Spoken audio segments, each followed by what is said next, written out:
मैं वैसे कहीं व्याख्यान के लिए जाता हूं तो संख्या की चिंता नहीं करता। चंदन की लकड़ी भली, गाड़ी पर भली न काठ। विद्वान दो चार भले, मूर्ख भले न 60।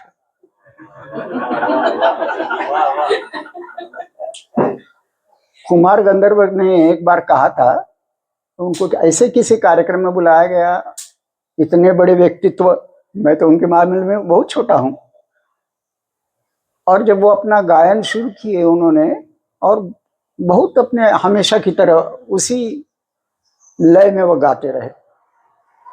कार्यक्रम के बाद संयोजक जरा संकोच में थे, उन्होंने कहा कि क्या करें, श्रोताओं की संख्या बहुत कम थी। तो उन्होंने एक बड़ी सुंदर बात कही। उन्होंने कहा कि आपने देखा नहीं कि मैं आंख बंद कर कर गाता हूं।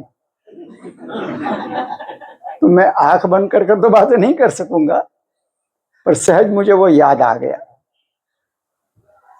पर मैं आपको एक दूसरी बात बताऊं, मैं अंदर से बहुत घबराया हुआ और डरा हुआ हूं।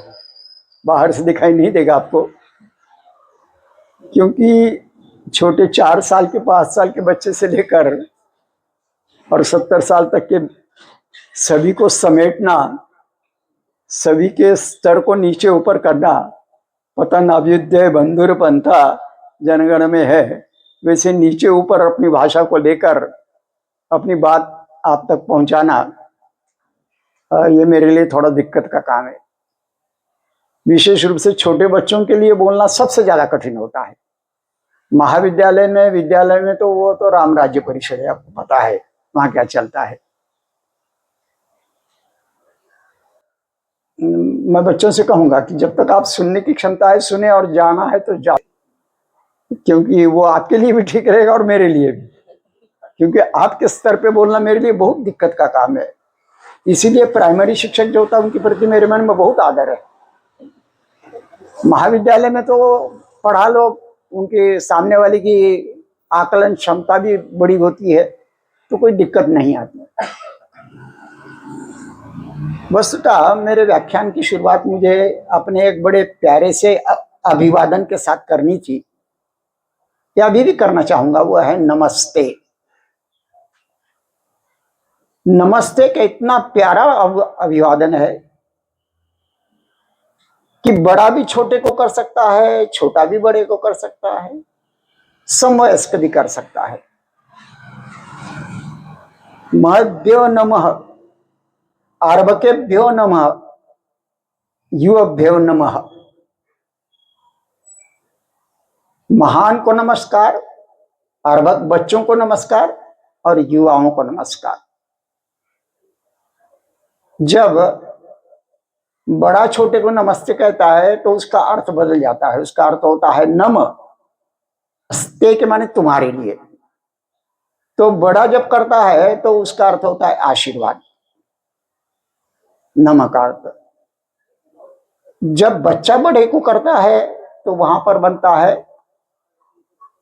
प्रणाम, और जब समवयस्क करता है तो अर्थ बदलकर हो जाता है सम्मान, तुम्हारे लिए मेरा सम्मान।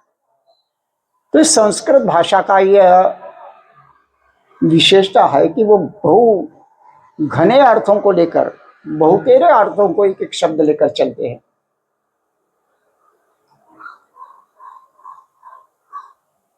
संस्कृत भाषा के संदर्भ में मैं आप अपने व्याख्यान के दौरान बतलाऊंगा बात, लेकिन बच्चों को मालूम है कि जब क्रिकेट के मैच चलती है और अगर फास्ट बॉलर है तो उसे बहुत बड़ा रनअप लेना पड़ता है पीछे तक, तो उसकी गेंद सही, सटीक और वेग से जाती है। तो मुझे भी अपना विषय शुरू करते समय थोड़ा बहुत पीछे जाना पड़ेगा। थोड़ी देर के बाद मैं अपने मूल विषय पर आऊंगा।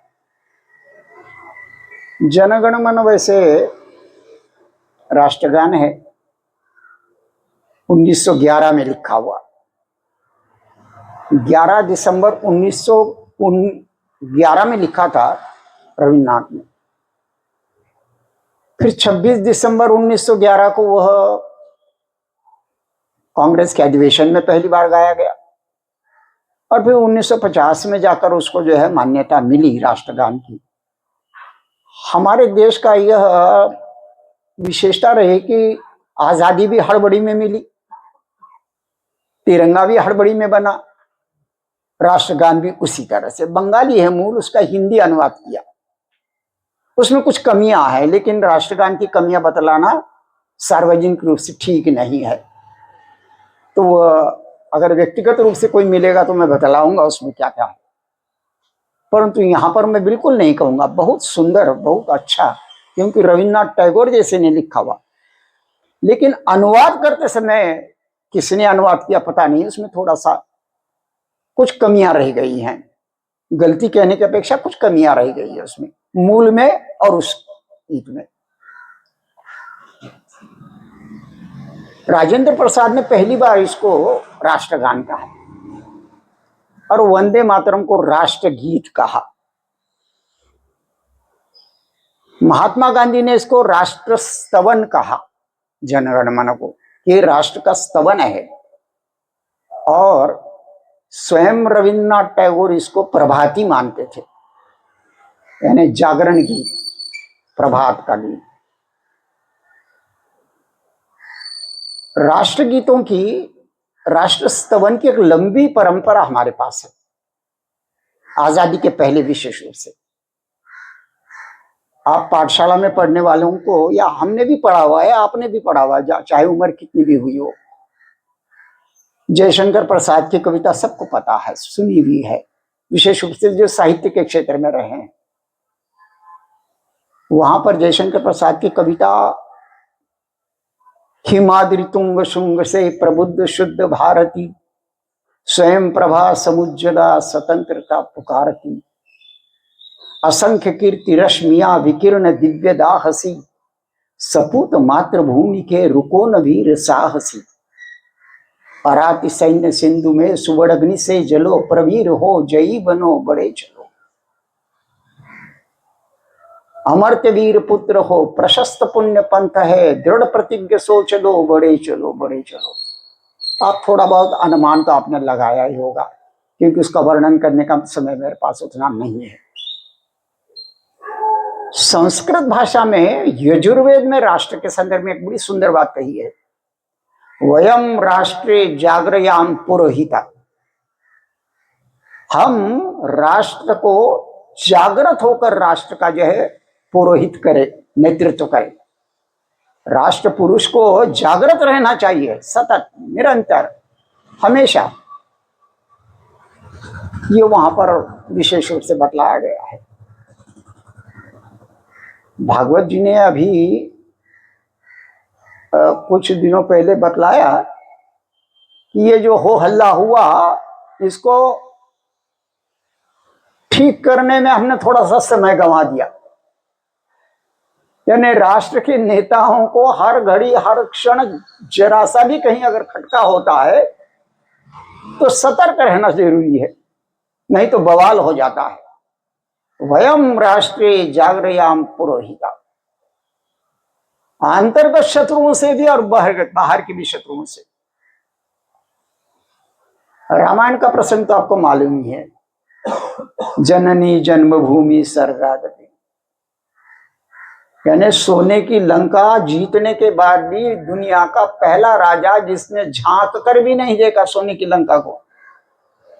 क्यों नहीं देखा, यह भी कारण महत्वपूर्ण है, क्योंकि उसको पता चला कि स्वर्ण मृग के पीछे दौड़ने के बाद इतनी अड़चने आ गई, तो अगर सोने की पूरी लंका ही देख लूंगा तो कितना आफत आ जाएगी।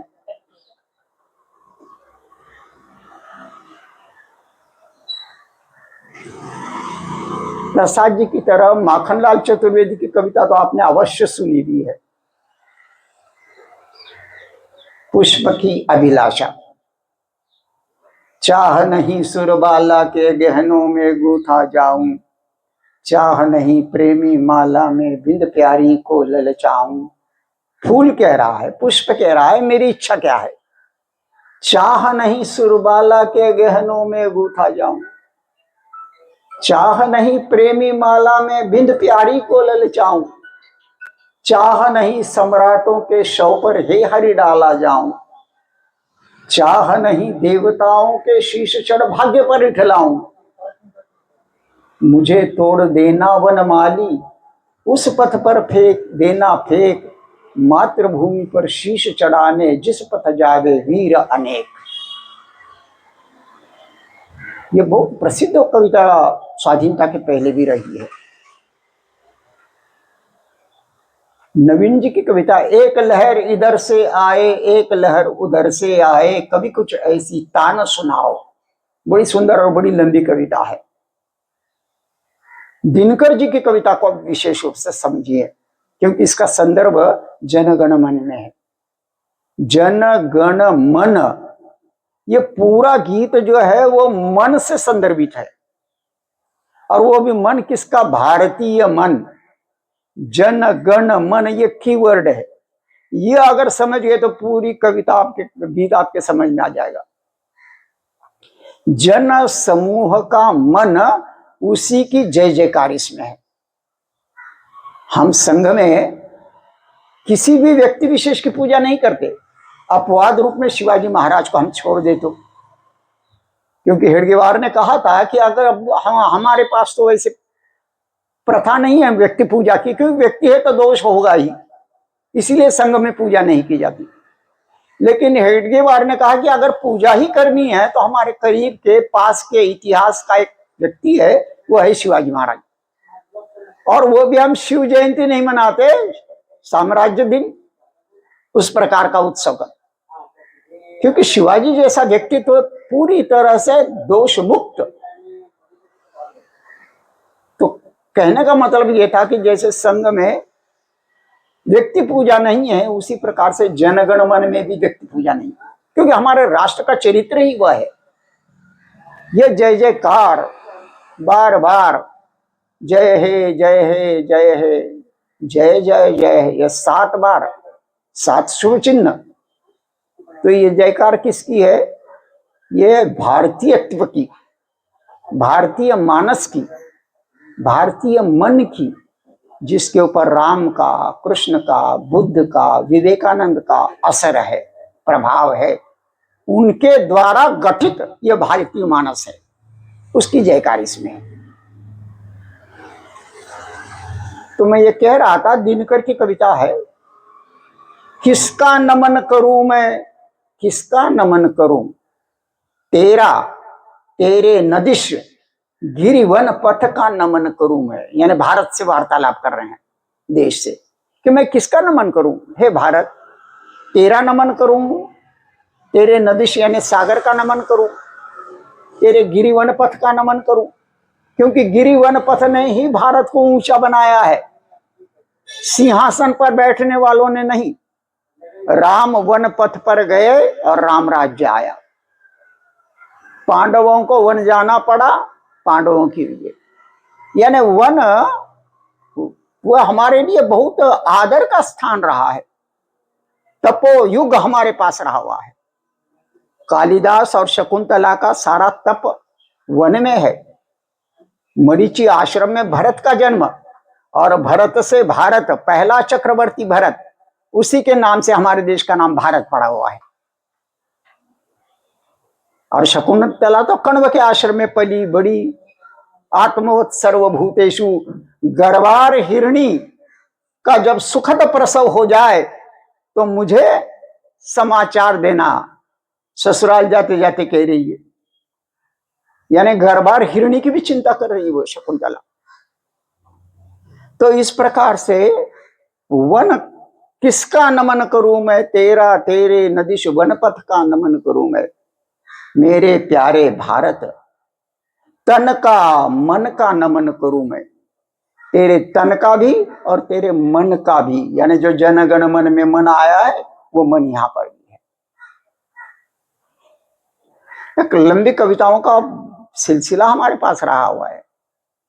सुभद्रा कुमारी सम्मान की कविता आपको मालूम है, खूब लड़ी मर्दानी वह तो झांसी वाली रानी थी, बुंदेले हर बोलों की मुख हमने सुनी कहानी थी। मजे की बात तो यह है कि यह गीत एक लोकगीत पर आधारित है। खूब लड़ी मर्दानी वह तो झांसी वाली रानी रे, बुर्जन बुर्जन तोप लड़ाई, गोला उड़े आसमानी रे। लोक भाषा अपने लय की होती है, बहुत सादगी, सरल, सपाट अभिव्यक्ति। बुर्जन बुर्जन तोप लड़ाई, गोला उड़े आसमानी रे, सगरे सिपहियन पेड़ा बर्फी। रानी ने क्या किया? सगरे सिपहियन, सारे सिपाहियों को पेड़ा बर्फी खिलाया। सगरे सिपहियन पेड़ा बर्फी, खुद चबाए गुड़दानी रे, लेकिन खुद गुड़दानी खाते रही, यानी जिसको मराठी में चिक्की वगैरह कहते हैं। तो खुद ने खाना पीना नहीं किया, सैनिकों को खिलाया, उनकी चिंता की। तो इस प्रकार से राष्ट्रगीतों की एक लंबी परंपरा हमारे पास है। लोकगीत में एक और है, अजहे करतार, अजहे करतार, अजहे करतार, यानी देवता। देश के दुख तुम तारो जी, दीन बंधु ये आरत भारत होए विकल अब तुम्हें पुकारत। इसको नाथ बचाओ जी, अरे इसको नाथ बचाओ जी, अजहे करतार, हे करतार, हे करतार, देश के दुख तुम तारो जी। भारत के तुम राज दुरारो, कैसी नींद लगी है आज। सोच समझ कर देखो भैया, बिगड़ा आज तुम्हारा काज। तुम्हारा सारा काज, सारा समाज बिगड़ता चला जा रहा है। भारत के राज दुलारो, जागो अभी तो। पानी मांगे बने रुपया, पानी के लिए भी पैसे देने पड़ रहे हैं। जहां दूध मुफ्त में बांटा जाता था, छाछ बांटा जाता था, मेरे बचपन में मैंने देखा हुआ है, वहां पानी के लिए पैसा देना पड़ रहा है। पानी बिकेगा इसकी हमने कभी कल्पना भी नहीं की थी। पानी मांगे बने रुपया, विधना कैसी बिगड़ी आज। आज मोर्चा है यूरोप में, नदियां बहे रक्त की धार।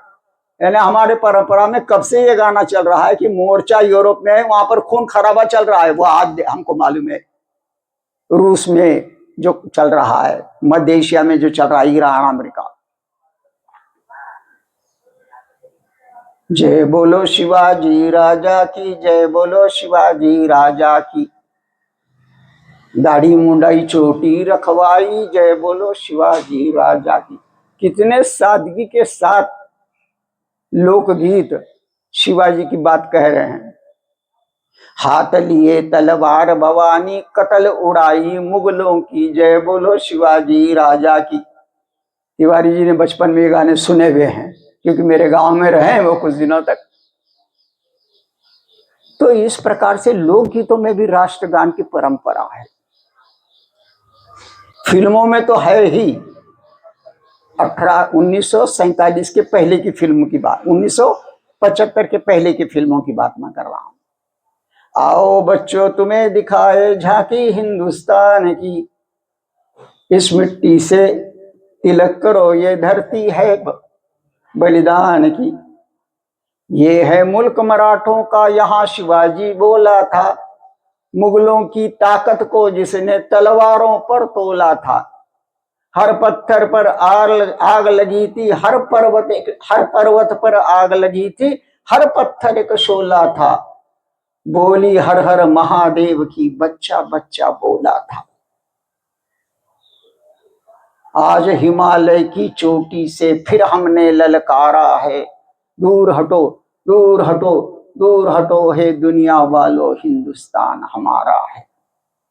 तो फिल्मों में, लोकगीतों में, काव्य में, संस्कृत में ये एक ऐसी परंपरा हमारे पास जो है लोक साहित्य में लोकगीतों की रही हुई है। उसी क्रम में है रविंद्रनाथ टैगोर भी। रविंद्रनाथ टैगोर ने राष्ट्रभक्ति के लिए कितने सारे गीत लिखे हुए, उसके ऊपर एक अलग व्याख्यान हो सकता है। सार्थक जन्मामार जन्मे छिए देशे, कौन गगन ओठेर चांद एमनी हंसी हंसी छे, बंगाली में कहा है। हमारा जन्म धन्य धन्य हो गया। हम धन्य हैं, अपने आप को धन्य समझते हैं कि ऐसे देश में जन्मे हैं जहां के आकाश में चांद इतनी मीठी हंसी हंसता है, दुनिया का कोई देश चांद की मीठी हंसी को नहीं देखता। हर दिन बादल, हर दिन बारिश, फिर धूप, फिर छांव। यूरोपीय राष्ट्र तरस जाते हैं चांद को देखने के लिए, सूरज की धूप पाने के लिए, और इसीलिए कहते हैं गुड मॉर्निंग। हमारे पास तो हर दिन मॉर्निंग गुड है, गुड नाइट हमको कहने की क्या जरूरत है। हमारे पास तो चांद कोजागिरी सब कुछ है। वो दलिद्र लोग हैं, दरबदरी लोग हैं जिसे कह सकते हैं मराठी में, वो तरस जाते हैं बेचारे। लेकिन हम उनके पीछे पीछे गुड मॉर्निंग, गुड नाइट। ठीक है, ठीक, गुड मॉर्निंग तो गुड मॉर्निंग। नमस्ते जैसा इतना सुंदर अभिवादन छोड़कर हम गुड मॉर्निंग, गुड बाय क्यों करते रहे। सार्थक जन्म मार जन्मे छिए देशे, कौन गगन उठे चांद एमनी हसी हसी छे। मलयगिरी पुरंदरी चंदन तरु काष्ट करो ईंधन करोती, कहते हैं कि मलयगिरी की जो पुरंदरी है ना सुंदरी, वो चंदन के लकड़ी को चूल्हे में जलाती है। वो हालत हमारी है। ऐसी उच्च संस्कृति, ऐसी उच्च भाषा, ऐसे सुंदर अभिवादन, उनको छोड़कर हम किस पचड़े में पड़ गए और कौन सी भाषा में अटक गए। ये सारी बातें रविन्द्रनाथ के कविताओं में आई हुई है। रविन्द्रनाथ ने काव्य लेखन की पश्चिमी शैली को अपनाया, पर उसका कथ्य जो है, कंटेंट जो है, वो भारतीय रखा। उनकी गीतांजलि को नोबेल पुरस्कार मिला, बच्चा बच्चा जानता है क्यों मिला। उसमें उपनिषद का सिद्धांत है, उपनिषद का वो अनुवाद है गीतांजलि। जैसे गीता में उपनिषद है तो गीता का गीतांजलि में भी उपनिषद है। तो उस प्रकार का काव्य उन्होंने लिखा। वो कहते हैं कि भारत मेरा कहां रहे, उच्च जेठाए माथा, जहां माथा ऊंचा है गर्व के साथ, उच्च जेठाए माथा। ऐसे भारत को शिवाजी उत्सव नाम की भी कविता उन्होंने लिखी। आज मराठेर संगे हे बंगाली, सब मिल बोलो जय तू जय तू जय तू शिवाजी। आज मराठेर साथी सब मिल चालो हे बंगाली, यानी बंगाल का आदमी महाराष्ट्र के शिवाजी महाराज के यश गाथा गा रहा है। वो एक लंबी कविता है, वो अभी समय नहीं मेरे पास तो सारा सुनाने का। रविन्द्रनाथ के पास ये क्या नाम उनका, सत्यजीत रे फिल्म बनाने वाले, वो गए। तब तक वो अंग्रेजी साहित्य, अंग्रेजी फिल्में, वो सब अंग्रेजी जानते थे, आज जैसे हम सब जानते हैं। रविन्द्रनाथ से उन्होंने कहा कि मुझे एक संदेश चाहिए आपका, इतने गुरुदेव, इतने महान हो आप। उन्होंने कागज की चिट्ठी पकड़ी, प्रतिभा तो अचाट अपार, कह सकते हैं कि बहुत बड़ी थी। उन्होंने तुरंत कागज के ऊपर लिख दिया, बहु दिन धरे बहु कोश दूरे, बहु व्यय करे बहु देश घूरे। मैंने बहुत दिन बिता दिए, गंवा दिए, बहुत देशों को घुमा देखा, बहुत पैसा भी खर्चा किया, बहुत समय गंवा दिया। बहु दिन धरे बहु व्यय करे बहु देश घूरे, देखित गए चि पर्वतमाला, पर्वतों को लांगा देखा। देखित गए चि सिंधु, सागर को लांगा देखा। लेकिन जब घर लौट आया देश में, भारत में, बहु देखी पर्वतमाला, देखी है नाय चक्षु में लिया, घर हते दुई पा फेलिया, धानेर शिशिरे ऊपरे एक शिशिरे बिंदु। यानी घर लौटकर आया मैं और धान के खेत के धान के तिनके पर एक ओस बिंदु को देखा, और उस ओस बिंदु के अंदर सारा संसार मुझे दिखाई दिया। और मुझे लगा कि मैं कितना दुर्भागी हूं कि मेरे पिछवाड़े में धान के खेत पर इतना सुंदर ओस बिंदु है, उसे छोड़कर और मैं कहां इंग्लैंड, अमेरिका, रूस, जर्मन, जापान, कहां कहां घूमता रहा।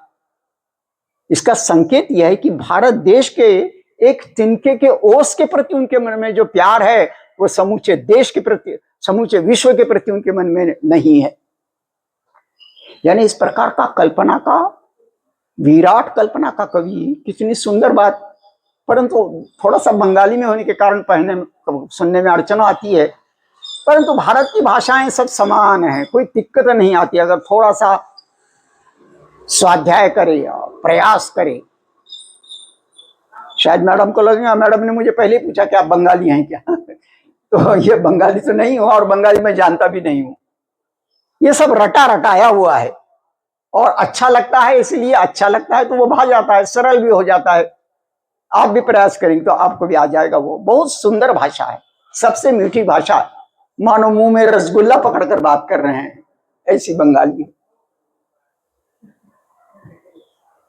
तो इतना लंबा ये सारा जनगण मन तक अब हम आए हैं।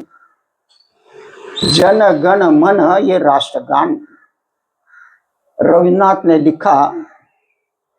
तो रविन्द्रनाथ अद्भुत प्रतिभा के कवि थे। वो कहते थे कि ईसा मसीह की तरह समाज और दुनिया के लिए हवा हो जाना मेरे बस की बात नहीं है। यानी मैं कवि हूं, कविताएं कर सकता हूं, कल्पना में जी सकता हूं, देश और समाज सुधारने का दावा मैं नहीं कर सकता ईसा मसीह की तरह। ईसा की तरह हवा हो जाना मेरे बस की बात नहीं है। फिर वो कहते हैं कि मेरे दिमाग का एक हिस्सा पागल है। लोग कवियों को पागल कहते हैं तो ठीक है, लेकिन यहां कवि स्वयं कबूल कर रहा है कि मेरा दिमाग का एक हिस्सा पागल है। जमींदार थे, जमींदारी को भी संभालना था और कविताएं भी लिखनी थी, और इन दोनों में उलझे हुए रहे। इतना सब करने के बाद भी उन्होंने इतना विराट साहित्य रचा, उपन्यास, कहानी, कविताएं, दर्शन, चिंतन, निबंध। फूला देशपांडे तो पागल थे रविन्द्रनाथ टैगोर के साहित्य पर, और इसके लिए खास बंगाल में जाकर शांति निकेतन में रहे। वो हिंदी के हजारी प्रसाद द्विवेदी ने भी वही काम किया, वो तो शिक्षक बन गए वहां जाकर। बहुत सुंदर भाषा है, बहुत सुंदर चिंतन। अगर आपको अपने व्यक्तित्व का विकास सचमुच करना है विद्यार्थियों, तो आप रविन्द्रनाथ टैगोर के अनुदित साहित्य को पढ़िए। मूल नहीं पढ़ पाते तो कोई बात नहीं, सारा अनुदित हुआ है, मराठी में हुआ है, हिंदी में हुआ है, वो साहित्य आप पढ़ सकते हैं। तो जनगण मन एक ऐसी ही रचना है। पहले रचना बतलाता हूं और बाद में फिर हम एक एक चरण लेंगे। जनगण मन अधिनायक जय हे भारत भाग्य विधाता।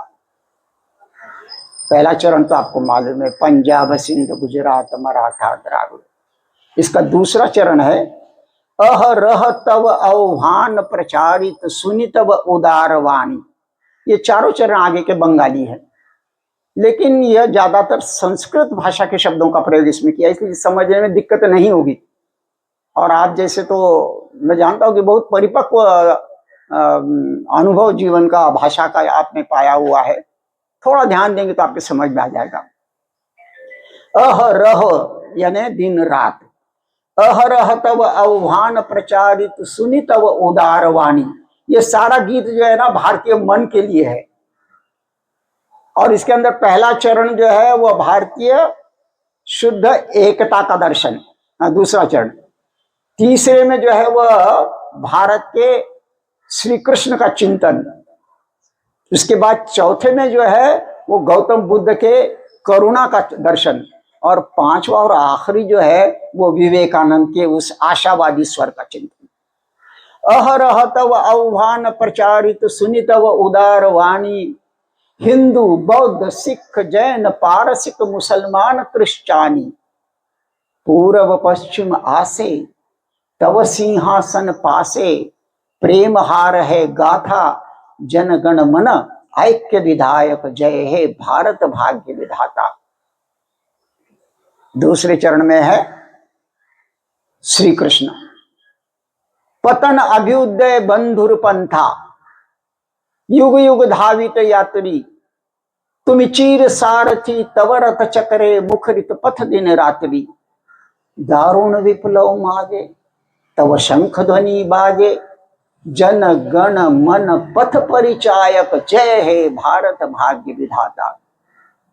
फिर उसके बाद गौतम बुद्ध को याद किया हुआ है। घोर तिमिर घन, यानी गौतम का कालखंड याद कीजिए।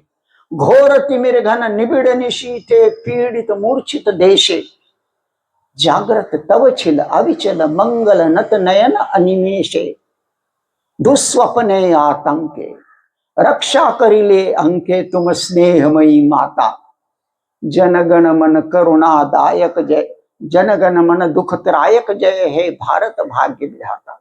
और अंत में तो बहुत सुंदर बात, विवेकानंद का पूरा व्यक्तित्व उसमें खड़ा किया हुआ है।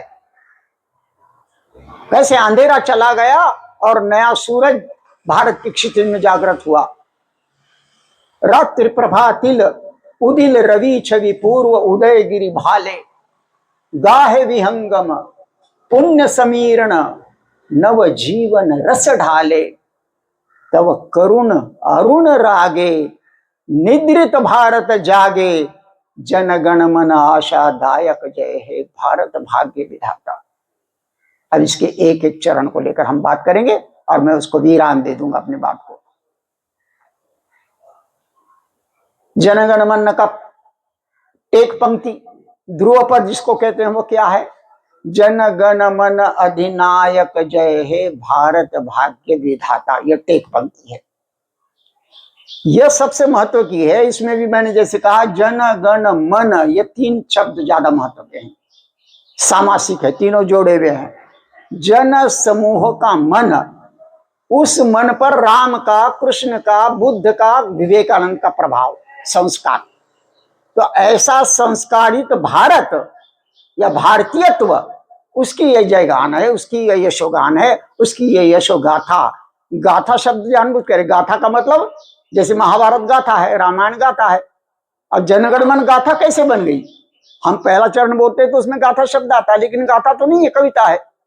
इसका कारण है कि आगे के 4 चरण जो है उसके लिए यहाँ पर गाथा शब्द का प्रयोग किया हुआ है, क्योंकि रविन्द्रनाथ को लिखते समय तो पता नहीं था कि राष्ट्रगान बनने वाला है और पहले 4 कट जाने वाले हैं, ऊपर का रह जाने वाला है। जन गण मन अधिनायक जय है, वही भारत का अधिनायक बन सकता है। जन गण मन अधिनायक जय है भारत भाग्य विधाता, वो भारत का भाग्य विधाता भी, यानी भारत का मन, भारत की मानसिकता, भारत का व्यक्तित्व, भारतीयत्व जिसको कहते हैं, वही भारत का विधाता, निर्माता। सुनीति कुमार चटर्जी बंगाल के हैं, उन्होंने कहा कि भारत धर्म ये ज्यादा महत्व का है, हमारी स्वतंत्रता से भी हमारा भारत धर्म ज्यादा महत्व का है। यानी हमारे भारतीय आचरण, भारतीय संस्कार 500 साल तक गुलाम रहे, 200 साल मुगलों ने अंग्रेजों ने गुलाम बनाया, लेकिन हमारा भारतीय तो नहीं गया। हमारी तलवारें टूट गई, लेकिन हमारे तंबूरे ने, हमारे ताल ने, हमारे मंजूरियों ने, संतों ने, भक्तों ने भारतीयत्व को बचाए रखा। आने वाले दुश्मन को पता ही नहीं चलता था कि ये जाति कैसी है। दुनिया की सारी सभ्यताएं मिट गई, ये जीवंत रही, क्योंकि हमारे संतों के गान, हमारा भारतीयत्व उन्होंने सुरक्षित रखा। आंगन की रंगोली, द्वारे की रंगोली और आंगन की तुलसी ने भारत को जिंदा रखा,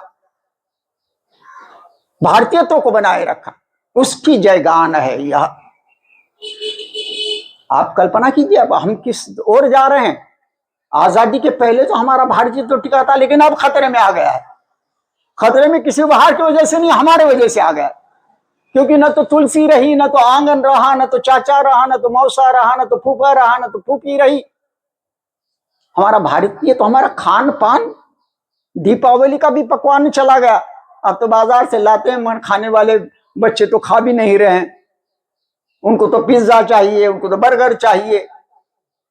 मैंने इन सारी बातों पर गौर करने का वक्त आ गया है। खान पान, वेशभूषा सब बदल रहा है, कोई बात नहीं, ये सभ्यता है, बदलता है, लेकिन हमारी संस्कृति नहीं बदलनी चाहिए। सभ्यता बाहर की चीज, संस्कृति हमारे मानस की चीज, और उसी मानस की संस्कारित मन का यह पूरा जयगान है।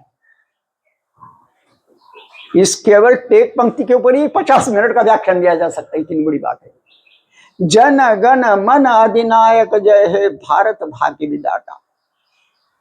उसके बाद शुरू होता है, वह है मृणमय भारत। भारत के 3 रूप हैं। एक मृण्मय यानी दिखाई देने वाला, नदी नाले पहाड़ पर्वत। दूसरा शाश्वत, यानी जो हमारे परंपराओं में हम त्योहार मनाते हैं, परंपराएं जो चलती हमारी, वो शाश्वत भारत। सवेरे उठने के बाद समुद्र वसने देवी पर्वत स्तन मंडले, कराग्रे वस्ते लक्ष्मी, कर मध्य सरस्वती, कर मूला स्थित गौरा, गंगे च यमुने चैव। म्यूनिसिपालिटी के नल के टुट्टी के नीचे बैठकर गंगा और यमुना की कल्पना करा, यह भारतीयत्व है। ये जो संस्कार बचा के रखे हैं, हमारे नदियों की सभ्यता है। हम नदियों के किनारे पले बड़े, हमारे आर्य, हमारे द्रविड़, हमारे निषाद। तो यहां पर पहला जो चरण है वह है हमारा मृण्मय भारत। देखिए कितने खूबसूरती से भारत का नक्शा बनाया है। जो सीमावर्ती प्रदेश है उनको लिया है। पहले पंजाब, सिंध, गुजरात, मराठा, द्राविड़, द्राविड़ में सब नीचे के दक्षिण के प्रदेश आ गए। पंजाब, सिंध, गुजरात, मराठा, द्राविड़, उत्कल, उड़ीसा, बंगा, वहां तक पहुंच गए। तो पूरा नीचे का हिस्सा जो है वह भारत के रूप का, उसकी जीपीएस सिस्टम बतला दे रहा है कि ये देश है ऐसा। और जहां पर जिस प्रांतों का नाम लेना संभव नहीं था, उनको गंगा, यमुना, हिमालय और विंध्याचल में बांध दिया। पंजाब, सिंध, गुजरात, मराठा, द्राविड़, उत्कल, बंगा, विंध्य, हिमाचल, विंध्याचल से लेकर हिमाचल तक, यमुना, गंगा, यमुना और गंगा के कछार, उसके किनारे गांगेय प्रदेश, ये जरा पूरा क्षेत्र ये है भारत। पंजाब, सिंध, गुजरात, मराठा, द्राविड़, उत्कल, बंगा, विंध्य, हिमाचल, यमुना, गंगा, उच्छल जलधि तरंगा। एक छूट गया था समंदर, हिंद महासागर, उसका भी उल्लेख कर दिया। तो ये पूरा मृण्मय भारत जो दिखाई दे रहा है आंखों से। तव शुभ नामे जागे, ये पूरा भारत तेरा नाम लेकर जागता है। तेरा नाम यानी तेरा स्वयं का, अगर तू भारतीय है तब। तव शुभ नामे जागे, तव शुभ आशीष मांगे, और तेरा आशीर्वाद इस भारतीयत्व को है, जिसमें राम, कृष्ण, बुद्ध, विवेकानंद, सबका चिंतन, सबका दर्शन उसमें समाया हुआ है। तव शुभ नामे जागे, तव शुभ आशीष मांगे, गाहे तव जय गाथा, तेरे जय जय की गाथा मैं गा रहा हूं। गाथा आगे के 4 चरणों के लिए आया हुआ शब्द है। जन गण मन मंगलदायक जय है भारत भाग्य विधाता। भारत कैसा है, ये सबसे महत्व का गुण है भारत का। मंगलदायक, मांगल्य, शुभ, बस इसी की ओर जाने वाला। यजुर्वेद का मंत्र है, ओम विश्वानि देव सवितर दुरितानि परास्व यद भद्रम तन्नास्व। हे ईश्वर, जो जो भी अच्छा है, मंगल है, शुभ है, भद्र है, कल्याणकारी, वो हमारे पास आ जाए, और जो अभद्र है, अमंगल है, बुरा है, गंदा है, वो हमसे दूर चला जाए। ओम विश्वानि देव सवितर, सविता से इतर, सवितर दुरितानि, दूर हो जाए, यद भद्रम तन्न, मेरे आसव, मेरे पास आ जाए। इससे प्यारी और प्रार्थना क्या हो सकती है। वही यहां पर है। तव शुभ नाम में मंगलदायक, यानी मंगल का कितना महत्व है हमारे जीवन में, हमारे व्रतों में, हमारे त्योहारों में, हमारे दैनिक आचरण में। हम अशुभ अशुभ अमंगल को कभी नहीं चाहते, सब कुछ मंगल। ज्ञानेश्वर की पूरी वो पसायदान पूरा मंगल्य का गान है, मांगल्य की कामना है पूरी की पूरी, जग का कल्याण हो, जग का मांगल्य हो। मंगल सूत्र, मंगल अष्टक, मंगल विवाह, सारे शब्दों, सारे रीतियों, सारे व्रतों, सारे विधियों के साथ मंगल शब्द जोड़ दिया हुआ है। शुभ लक्ष्मी, शुभ लाभ। जब व्यापारी अपनी किताब रखता है तो उस पर भी वो शुभ लिखता है पहले, भले ही अंदर सब अशुभ खाता लिखा हुआ है। वो अंदर जो अशुभ आया है वो अंग्रेजों के कारण आया हुआ है। अंदर जो अशुभ आया है, क्योंकि अंग्रेजों ने कह दिया हर चीज युद्ध में और प्यार में जायज, बस हमने मान लिया प्यार में और युद्ध में सब जायज कैसे हो सकता है। वे रोगी होंगे प्रेम जिन्हें अनुभव कटुरस का प्याला है। आगे कहते हैं कि वो रोगी हैं जिनको प्रेम या कटु प्याला लगता है, वे रोगी हैं। वे रोगी होंगे जिन्हें प्रेम अनुभव कटुरस का प्याला है, इसलिए पहाड़ी पे ले जाकर ढकेल दिया। वे भोगी होंगे प्रेम जिन्हें सम्मोहनकारी हाला है। वो भी भोगी हैं जिनके लिए प्रेम जो है प्यार शराब है। वे भोगी होंगे प्रेम जिन्हें सम्मोहनकारी हाला है। अब भारतीय क्या कहता है, मैंने विदग्ध हो जान लिया, अंतिम रहस्य पहचान लिया, मैंने समिधा बनकर जाना, प्रेम यज्ञ की ज्वाला है। यानी प्यार क्या है, प्रेम क्या हम जानते, दुनिया हमको क्या बताएगी। तो इस प्रकार से यह मांगल्य की बात पहले चरण में है। अब लीजिए दूसरे चरण में, जैसे मैंने कहा कि एकता का संदेश है। वो एकता हमारे भारत की रीढ़ है, बैकबोन है, उसी के आधार पर हम अब तक टिके हुए बने हुए हैं। अगर एकता नहीं रही तो हम गुलाम बन जाते हैं। ये इतिहास उसका गवाह है, साक्षी है। अहरह तब आह्वान प्रचारित सुनि तब उदार वाणी। और हमारी एकता बड़ी उदार है, हम सबको समेट लेते हैं अपने में। आपको सुनकर आश्चर्य होगा कि हमारी जितनी प्रथाएं, जितनी परंपराएं, जितने विवाह के संस्कार है, सारे संस्कार सब में 3/4 हिस्सा आर्येतर है। हम आर्य पर गर्व करते हैं और करना भी चाहिए, लेकिन हमारा सारा जो है वह आर्येतर संस्कृति से, क्योंकि पहले आर्येतर संस्कृति निषाद, द्रविड़, किरात, इन संस्कृतियों के साथ आर्यों का मिलन हुआ, तो उन्होंने इनका लिया, इनका उन्होंने उनको दिया। तो 3/4 के हिस्सा लगभग करीब करीब किसी भी विधि को आप उठा ले आपको दिखाई देगा। एक छोटी सी बात कहता हूं, शायद मैं बाद में भूल जाऊं। अनंत चतुर्दशी को एक कथा होती है, अनंत की कथा। उस कथा को आकर ब्राह्मण पुरोहित अपने घर में सुनाता है कि नहीं पता नहीं, पहले तो हमारे गांव में सुनाते थे, अब यहाँ तो मैं आया तब से मैंने 10-12 साल भी किसी देखा नहीं। अनंत बाद आ जाता है, वो कथा सुनाई जाती। उस कथा में दीपांकर जो द्वीप हैं, उन द्वीपों की कल्पना की है। वो है दीपांकर भारत, कंबोडिया, इंडोनेशिया, मलाया, जावा, सुमित्रा, ये जो हमारे दक्षिण पूर्व के देश हैं, इन सब का उल्लेख उसमें, क्योंकि भारत उतना बड़ा था। हमारा भारत था 83 लाख वर्ग किलोमीटर। वो सिमट का 1875 की बात है, ज्यादा दूर नहीं, 83 लाख वर्ग किलोमीटर। वो सिमट कर बन गया 33 लाख वर्ग किलोमीटर, यानी 50 लाख वर्ग किलोमीटर हमने गंवा दिया। क्यों गया? क्योंकि हमने अपनी जन गण मन जो है उस मन को विकृत किया, इस्लाम की चपेटे में आ गए, बुद्ध के चपेटे में नीचे चले गए। तो इस प्रकार से ऐसा हमारा आर्यत्व, हमारा हिंदुत्व वो चला गया 50 लाख वर्ग किलोमीटर, और हमको पता भी नहीं चला।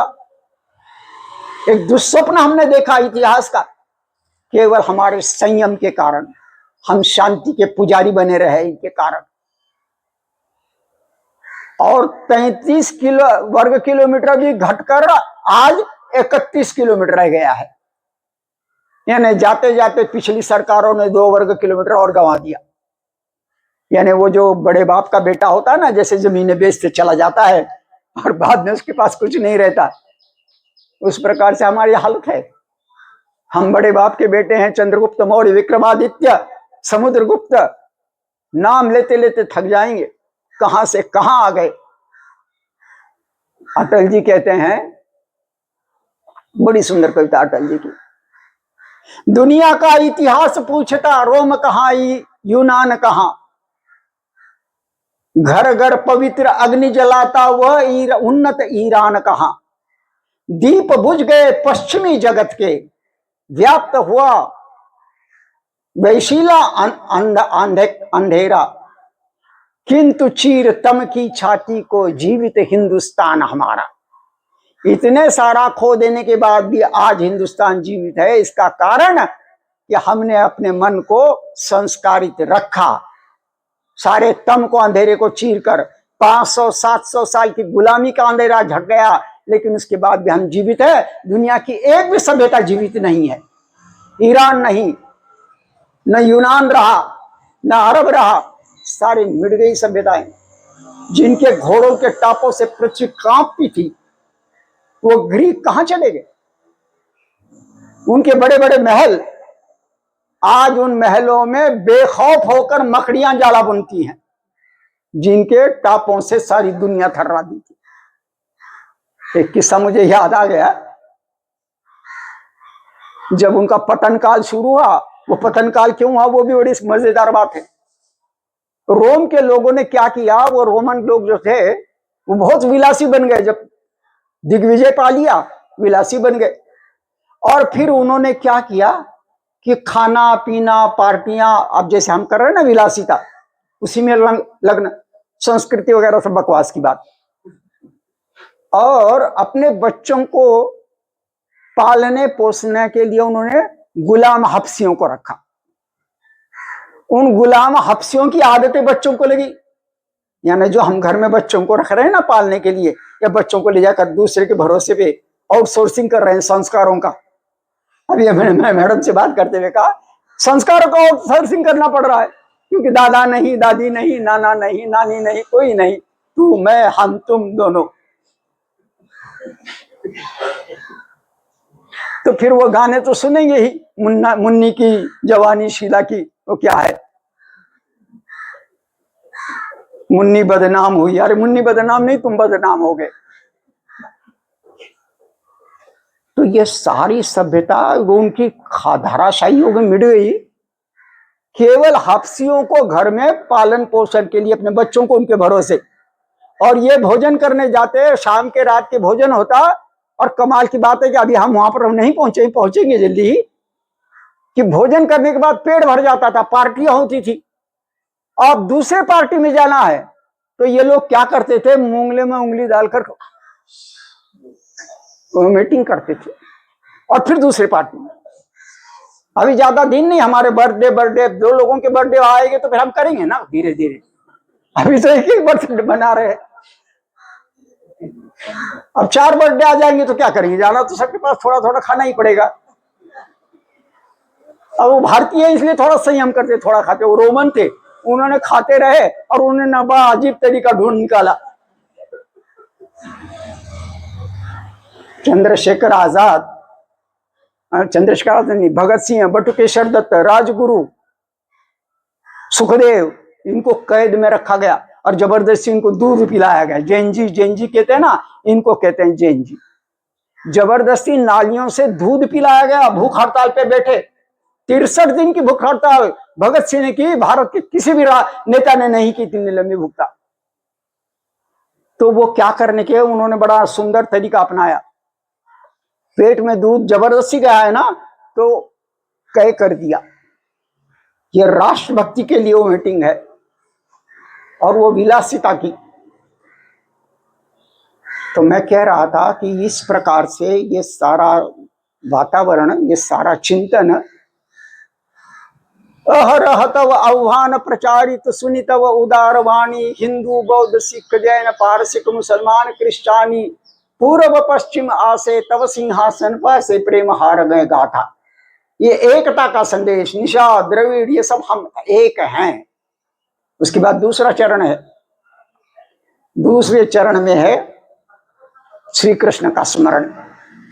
पतन अभ्युदय बंधुर पंथा, यानी तुम्हारे भाई का, भारतीयों का रास्ता कैसे है, पतन और अभ्युदय का, उठना भी गिरना भी। हम वैभव पर भी गए, हम गुलाम भी बने। विवेकानंद कहते हैं कि सारी दुनिया का एक तरीका है कि जैसे समंदर में लहर आती है, ज्वार भाटा होता है, लहर उठती है, लहर गिरती है। वैसे हर राष्ट्र का होता है, हर सभ्यता का होता है, हर व्यक्ति का भी होता है, हर संस्था का भी होता है। पतन अभ्युदय, पतन गिरना भी उठना भी, पतन अभ्युदय बंधुर पंथा युग युग धावित यात्री। और इस उठने और गिरने के रास्ते पर भारतीय सैकड़ों हजारों साल से चलते आ रहे हैं। पतन अभ्युदय बंधुर पंथा युग युग धावित यात्री, तुम चीर सारथी, लेकिन तुम जो हो भारतीय जिसको कहते हैं, भारतीय तो जिसको कहते हैं, जो कृष्ण का भक्त है, वो जो है हमेशा साथ देता रहा। यानी हमारे संस्कारों ने हमारे पतन और अभ्युदय में कभी हमारा साथ नहीं छोड़ा, इसीलिए आज हम जीवित हैं। पतन अभ्युदय बंधुर पंथा युग युग धावित यात्री, तुम चीर सारथी तव रथ चक्रे मुखरित पथ दिन रात्रि। और लगातार संदेश, लगातार उपदेश, लगातार मंत्र, लगातार सावधानी हमको मिलती रही अपने संस्कारों से। तुम चीर सारथी तव रथ चक्रे मुखरित पथ दिन रात्रि, दारुण विप्लव माजे तब शंख ध्वनि बाजे। और जब दारुण समय आया, बहुत गुलामी का, बहुत घटाटोप अंधेरे का काल आया, तब भी तुम्हारे शंख ने, यानी कृष्ण के शंख ने इस देश को बजाया। कौरव और पांडवों के युद्ध में, अन्याय और न्याय के युद्ध में अर्जुन ने हताश होकर अपने हथियार रख दिए, तब श्री कृष्ण ने शंख नाद कर पांचजन्य फूंक कर, और अर्जुन को ही नहीं जगाया, पूरे भारत को जगा दिया। एक तरह से भारत को जगाया कि अंधेरे के काल में भी कैसे जगाकर जीवित रहना चाहिए, कैसे न्याय के लिए, सत्य के लिए लड़ना चाहिए। ये दूसरे चरण में है। एक एक चरण पर एक एक व्याख्यान हो सकता है, इतना लंबा ये सारा सिलसिला है। तीसरे चरण में है गौतम बुद्ध का स्मरण। घोर तिमिर घन निबिड़ निशीथे, गौतम बुद्ध का सारा काल याद कर दिया। शाक्य वंश, जिस पर गौतम बुद्ध को बड़ा अभिमान था, गर्व था, इतना ऊंचा वंश, आपस के बिरादरी में, आपस के खानदानी में, आपस के वंशों के लड़ाई में नेस्त नाबूद हो गया। तक्षशिला चला गया, नालंदा लुट गया, क्योंकि बुद्ध जो है, वो गौतम बुद्ध के काल के लोग जो है वो जीवित, ठीक से आचरण नहीं रहा। घोर तिमिर घन निबिड़ निशीते, घोर अंधेरी रात, निबिड़ निशा यानी घटाटोप अंधेरा, भयानक अंधेरा। घोर तिमिर घन निबिड़ निशीथे, पीड़ित मूर्छित देशे, और साधारण आदमी, गरीब आदमी मूर्छित, पूरा देश मूर्छित था। पूरे देश का कोई रखवाला नहीं था, कोई राह दिखलाने वाला नहीं था, ऐसी मार काट मची हुई थी। घोर निबिड़ निशीथे, पीड़ित मूर्छित देशे, जागृत तब छिल। उस समय गौतम का चित्र देखिए, एक और तो ये अंधेरा, घटाटोप अंधेरा, निशा, पतन, मार काट, अहिंसा, हिंसा, लूट मार, और दूसरे तरफ गौतम बुद्ध का वो पवित्र चेहरा, वो पवित्र मुद्रा, वो उसको आप आंखों के सामने लाइए, उसका एक एक शब्द गौतम बुद्ध के उस चित्र को साकार करता है। घोर तिमिर घन निबिड़ निशीथे, पीड़ित मूर्छित देशे, जागृत तव छिल अविचल मंगल नत नयन अमीशे। हे बुद्ध, तुम्हारी आंखें अविचल, झुकी हुई और निरंतर जो है एक प्रकार से चिंतन करती हुई दिखाई देती है। डॉक्टर अंबेडकर ने गौतम बुद्ध का चित्र निकाला, बड़ी मजे की बात है। सामान्यतः गौतम बुद्ध का कोई भी तस्वीर, कोई भी चित्र, कोई भी मूर्ति देखे तो आंखें आपको ऐसी आधी खुली आधी अर्धोन्मिलित, लेकिन अंबेडकर ने पूरी खुली आंखों वाला गौतम बुद्ध निकाला, और उन्होंने कहा कि अगर खुली आंख है तभी तो ये सब देख पाएंगे ना, तो मैं गौतम बुद्ध को आधे आंखों वाला नहीं कह सकूंगा, मैं तो पूरी खुली आंखों वाला कहूंगा। अब वो भी अलग कल्पना का, अलग विद्वान और अलग पांडित्य से पूर्ण व्यक्तित्व था। जागृत तव छिल, तुम जागे रहे, सब सो गए अंधेरे में। जागृत तव छिल, छिल के माने प्रत्येक क्षण, प्रत्येक पल। जागृत तव छिल अविचल मंगल नत नयन अमीशे, दुस्वप्ने आतंके रक्षा करिले अंके, तुम स्नेहमयी माता। ऐसे दुस्वप्न के काल में तुमने अपने गोद में भारत को उठाया, भारत को करुणा का, प्यार का, अहिंसा का संदेश सुनाया, और एक माँ जैसे अपने बच्चे को संभालती है, कठिन काल में वैसे तुमने हमको संभाला। चलते चलते एक बात और बता दूं, हम संघ शब्द कहते हैं, वो बुद्ध धर्म का है।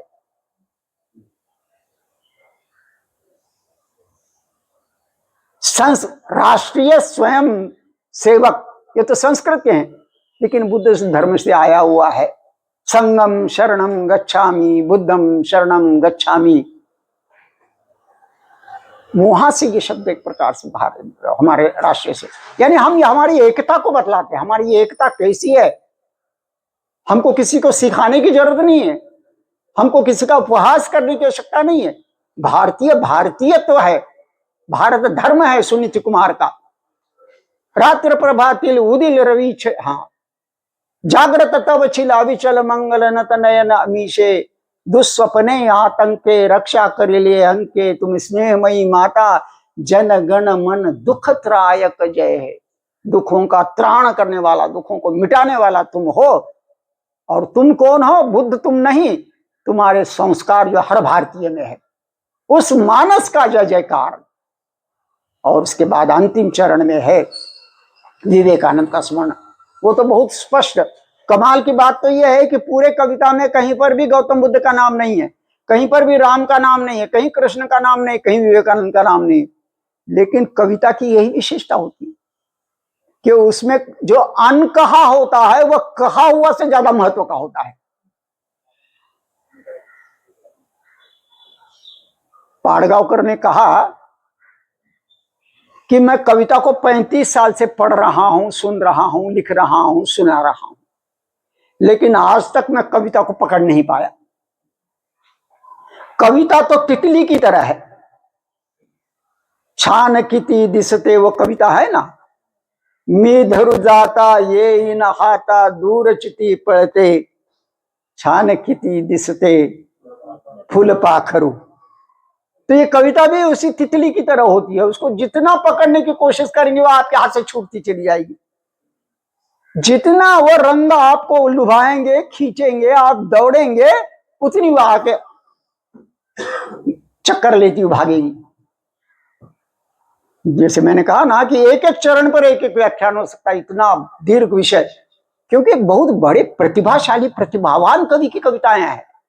और कवि की कविता जब कविता पेन से नीचे कागज पर निखार लेता है तो उसकी नहीं रहती, फिर वो हमारी हो जाती है। वो कवि ही केवल कवि नहीं होता, रसिक भी कवि होता है, क्योंकि फिर वो उसमें से अर्थ, सघन अर्थ, कई बार तो कवि को भी पता नहीं वो अर्थ उसमें से ढूंढ निकालता है।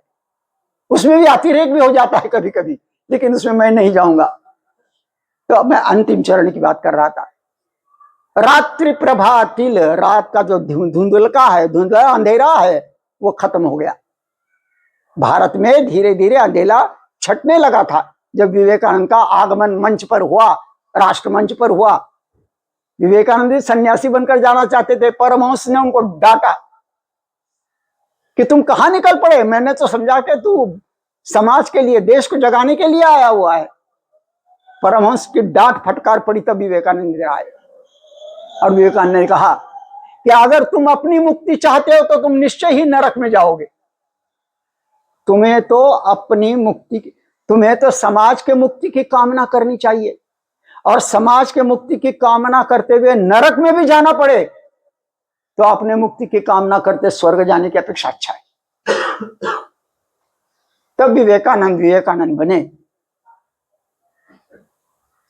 1893 में शिकागो में उन्होंने, 1993 में शिकागो में उन्होंने, 1893 में उन्होंने शिकागो में डंका बजाया।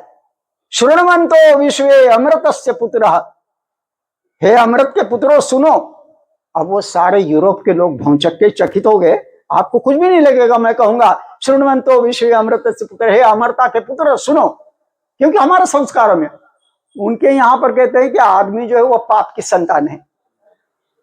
आदम और हव्वा ने चोरी से फल खाया और उसकी सजा मिली, वो जमीन पर आ गए। तो वहां पर देवता ही जब चोर हो तो बाकी क्योंकि डाकू डकैत बनना स्वाभाविक है। ज्यादा वैसे दूसरे के धर्म पे बोलना नहीं चाहिए, मैं कोई अधिकारी आदमी नहीं हूं, सहजता में लीजिए उसे। तो इस प्रकार से श्रृण्वन्तो विश्व अमृत से पुत्र, हे अमरता के पुत्र सुनो, हे अमृत पुत्र सुनो कहा। उनको लगा कि ये पहला आदमी है दुनिया का जो हमको अमृत का पुत्र कह रहा है, नहीं तो हमको तब तक कहा था चोर के पुत्र हो तुम।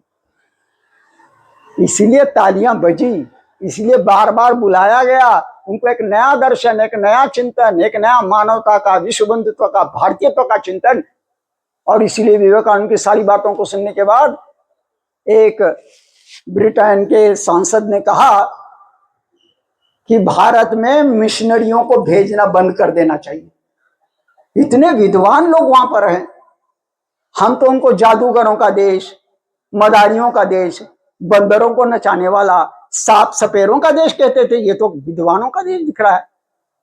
सारा परिदृश्य बदल दिया विवेकानंद ने। ये विवेकानंद की क्षमता, ये उनका कह सकते हैं विद्वत्ता। श्रृण्वन्तो विश्व अमृत से पुत्र, उन्होंने कहा देखिए आज सत्य हो रहा है, उस जमाने में कई बात। जो अंधे हैं वो देख नहीं सकते, जो विकृत बुद्धि के हैं वो समझ नहीं सकते। जैसे अभी कल मोदी जी ने कहा ना, कौन सी बुद्धि वह, नक्सली बुद्धि, तो वो विकृत बुद्धि। जो विकृत बुद्धि के हैं वो समझ नहीं सकते, उनकी समझने की औकात ही नहीं है। जो अंधे हैं वो देख नहीं सकते, जो विकृत बुद्धि वो समझ नहीं सकते। भारत जाग रहा है नई आशा के साथ। जिसका सोना दीर्घ होता है उसका जागना उतना ही उत्साहपूर्ण होता है, ये विवेकानंद के शब्द है। तो आज भारत जाग रहा है, विकृत बुद्धि वाले नहीं समझेंगे उसे। तो ऐसे विवेकानंद के चरित्र का वर्णन यहां पर है। रात्र प्रभातिल उदिल रवि छवि पूर्व उदय गिरि भाले, पूर्व दिशा में भारत की ओर एक देश सन्यासी जागा। रात्र प्रभातिल उदिल रवि छवि पूर्व उदय गिरि भाले, गाहे विहंगम, पक्षी गाने लगे। पुण्य समीरण, पुण्य हवा बहने लगी। गाहे विहंगम पुण्य समीरण, नव जीवन रस ढाले, नया जीवन, नया जोश, नया उत्साह भारत में आ गया। और उसी के कारण बाकी का सारा साहित्य विवेकानंद के कारण आशावादी बना, नहीं तो फिर भक्ति और मंजीरे और ताल पे ही हम चल रहे थे।